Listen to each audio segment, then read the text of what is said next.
You know, might not be the most traditional way to say I love you to someone. I create digital art because it's a way for me to reconnect with my past. It's me just trying in a very creative way to capture the feelings that I have with my family and the appreciation I have.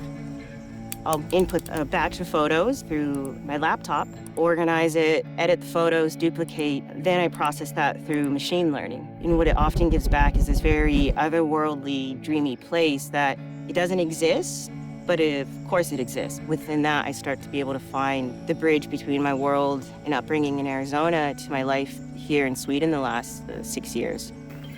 For me, it's always been more of how can I utilize AI just as I would my camera, my phone, my laptop. So it's really spinning the question the other way. Rather than it creating everything for me, I'm feeding it my own artwork to begin with. One thing that I really love to do with my daughter is to go on walks with her. And there was this moment where she was reaching out for a flower and I didn't think anything of it, just took a photo.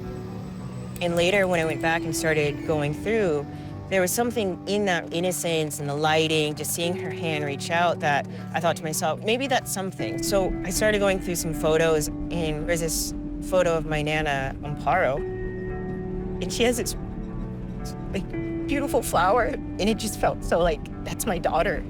They look so similar. And it was that moment that really kickstarted my love for floral.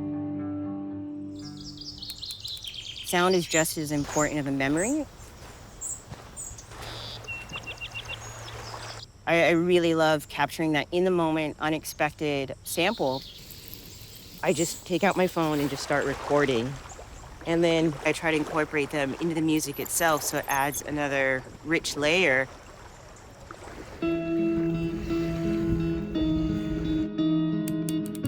Time management is a super critical thing, I think, in my household. Married, have a toddler, have a day job, art, music.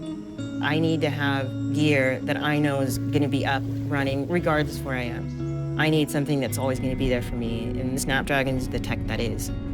The trust that I have within tech, even within AI, is massive. I've never seen it as a negative thing. I've always seen it as a tool that will help me get my idea or my dream across, just as recording a guitar. I'm in this day and age where I can take these, fantastical ideas and bring them to life.